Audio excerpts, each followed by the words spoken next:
Em todos os países do mundo, existem lugares misteriosos onde coisas estranhas acontecem, tão estranhas que com o passar do tempo se tornam lendas. E é claro que o Japão também faria parte disso, e é por isso que o tema do vídeo de hoje são sobre elas, as temidas lendas urbanas japonesas. E então, sem mais delongas, sejam bem-vindos ao canal Ignoto e fiquem com o vídeo.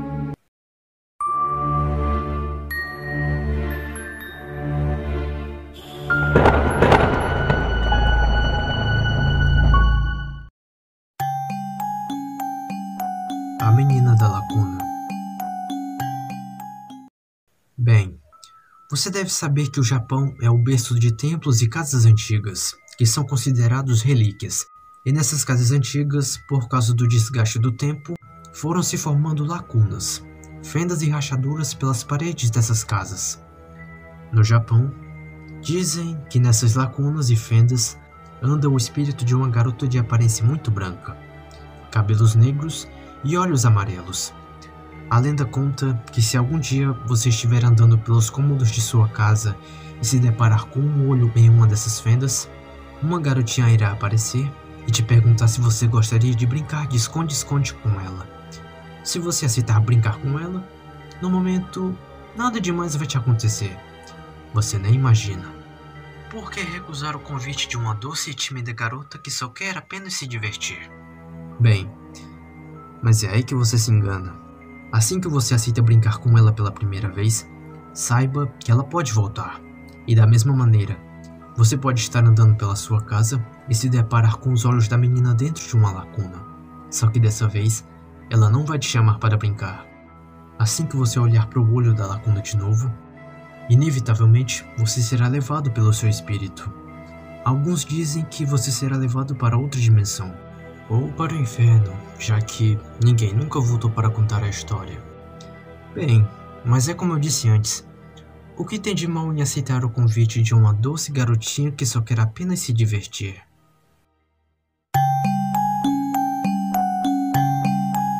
Tek-Tek.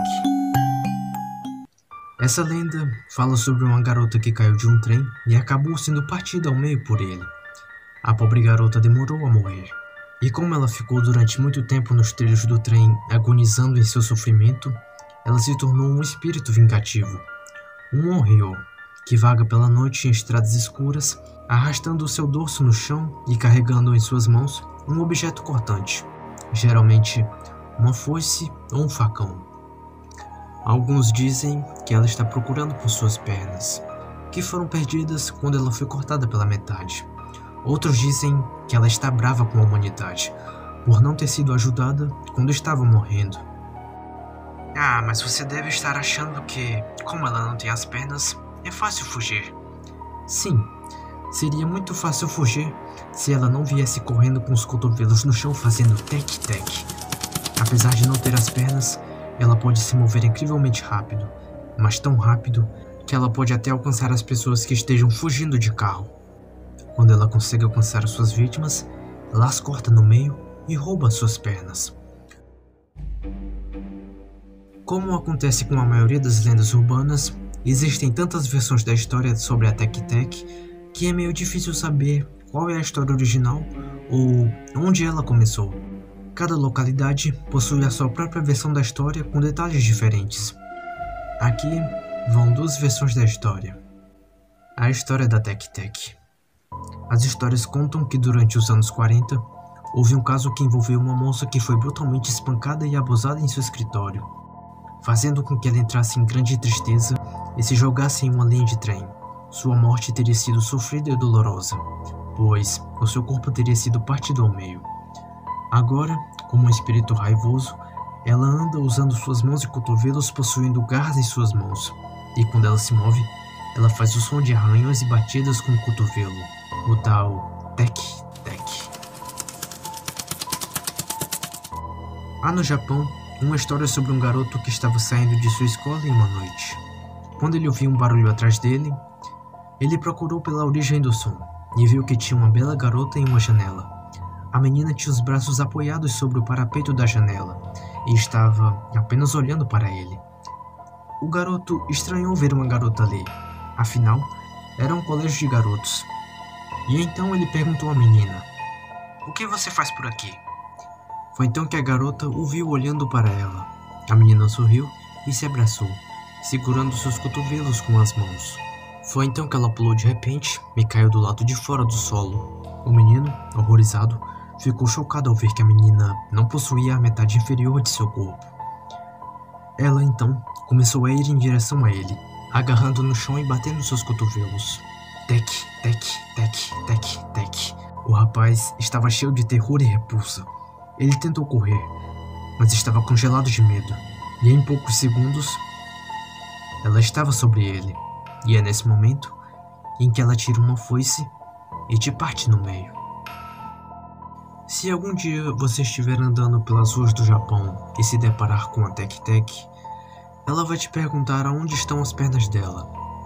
A resposta é a ferrovia Meishin. Daí ela vai te perguntar: quem te contou? E aí você responde com o nome dela, Kashima Reiko. Se você errar qualquer uma dessas respostas, você já sabe, né? Ela te corta ao meio com uma foice.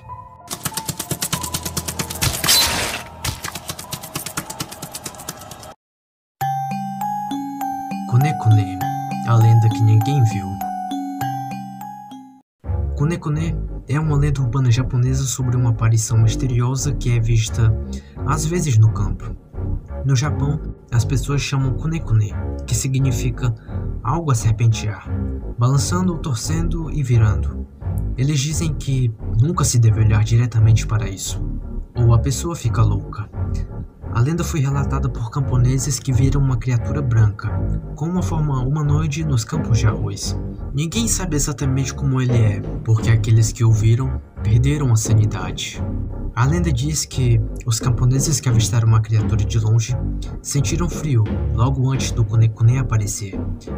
Em seguida, uma névoa branca cobre o campo de arroz e ao longe é vista uma criatura pálida se mexendo de uma forma estranha. Um homem japonês contou um encontro que teve quando criança com o Kune-Kune. Quando eu era mais novo, eu e os meus pais levaram o meu irmão e eu para visitar os nossos avós.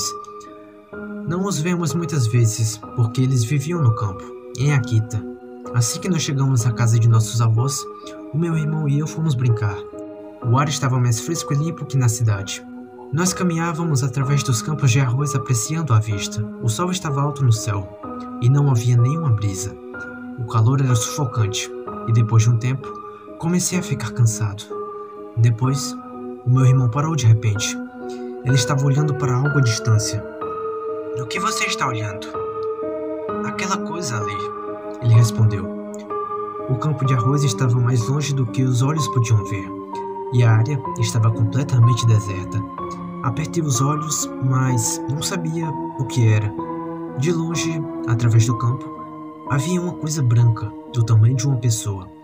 Ela estava se balançando como se estivesse sendo levada pela brisa. "Talvez seja um espantalho", eu disse. "Não é um espantalho", o meu irmão respondeu. "Espantalhos não se movem assim." "Talvez é um lençol?" eu disse. Não, não é um lençol", ele respondeu. "Não há outras casas aqui em volta. Aliás, não há vento, mas ainda assim, aquilo se balança. Que raio é aquela coisa?" Eu tinha uma sensação estranha e de desconforto no fundo do estômago. O meu irmão correu de volta a casa e quando ele regressou, ele levava consigo um par de binóculos. "Oh, posso ver?" Perguntei entusiasmado. Agarrei os binóculos, mas ele puxou eles para trás. "Não, eu primeiro." Ele disse com uma longa risada. "Eu sou o mais velho. Você pode dar uma olhada depois que eu ver." Assim que meu irmão colocou os binóculos nos seus olhos, notei que a sua expressão tinha mudado de repente. A sua face ficou pálida e ele começou a suar.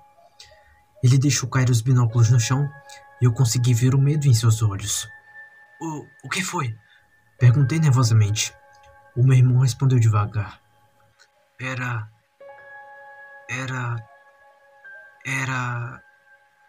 Não era a voz do meu irmão. Sem mais uma palavra, ele se virou e começou a caminhar de regresso à casa. Algo não estava bem. Com as mãos a tremer, eu me abaixei e peguei os binóculos. mas eu estava demasiado assustado para ver através deles. À distância, o objeto branco ainda continuava a se torcer e virar.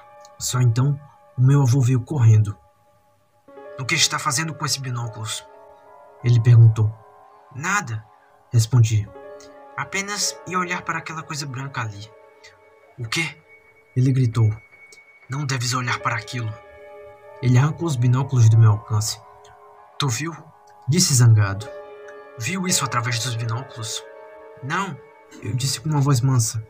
"Ainda não." O meu avô suspirou de alívio. "Boa." Ele disse. "Ainda bem." Sem saber o porquê, eu fui enviado de volta para casa. Quando eu entrei na cozinha, todos estavam a chorar. O meu irmão estava se contorcendo pelo chão, rindo como uma pessoa louca. E ele estava de costas e o seu corpo estava se contorcendo e torcendo, como aquela coisa branca na distância. Não consegui perceber o que se passava. Era horrível vê-lo daquele jeito. Eu comecei a chorar. Ele já não era mais o meu irmão. Ele tinha perdido completamente a cabeça. No dia seguinte, os meus pais decidiram nos levar para casa. Os meus avós estavam na varanda, acenando tristemente para nós assim que o carro arrancou. Eu estava sentado no banco de trás com meu irmão, limpando as lágrimas dos meus olhos. O meu irmão continuava a rir como um doente mental.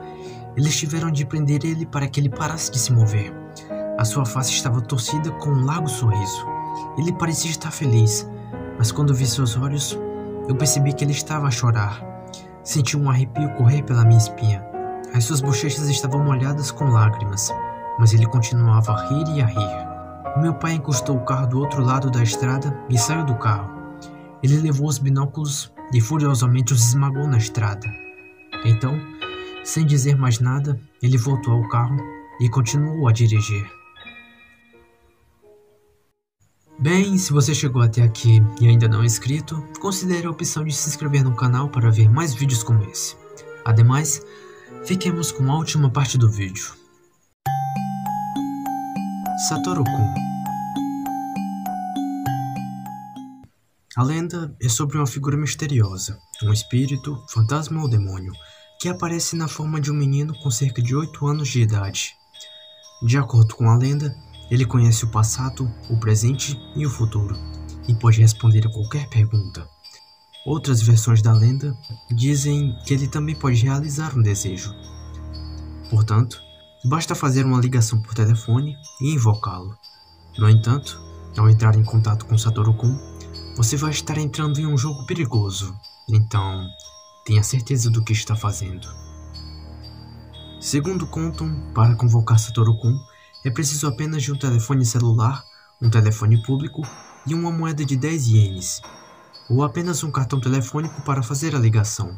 Contudo, dizem que a moeda de 10 ienes tem mais efeito. Ritual para a invocação de Satoru Kun. Primeiro, coloque a moeda ou o cartão no telefone público e ligue para o seu próprio número de celular. Ao fazer a ligação, fale ao telefone as seguintes palavras: Satoru Kun. Satoru Kun, por favor, venha aqui. Satoru Satoru, por favor, mostre-se. Satoru Satoru, por favor, me responda se estiver me ouvindo. E depois, encerre a ligação e depois desligue seu celular de modo que ele fique completamente desligado. Em seguida, espere ele em sua casa. Dentro de 24 horas, Satoru Kun vai ligar para o seu celular. Se você atender a chamada, ele vai lhe dizer onde ele está localizado ao longo de algumas ligações, até ele chegar a você. A cada ligação, ele vai falar coisas do tipo: agora estou na estação. Estou caminhando em uma rua. Estou na rua onde você mora. Estou em frente à sua casa. Estou em sua porta. E na última chamada, Satoru Kun vai dizer: estou bem atrás de você. Então ele vai responder a qualquer pergunta que você fizer. Mas cuidado, se você virar para trás e encará-lo, tocá-lo ou não tiver uma pergunta pronta para lhe fazer, você será imediatamente levado para o submundo, a dimensão de Satoru Kun. Bem, enfim, chegamos ao fim de mais um Lendas Urbanas. Se você tem alguma sugestão de um próximo vídeo, deixe nos comentários, para eu anotar e começar a fazer o roteiro. Bem, então é isso. Até o próximo vídeo.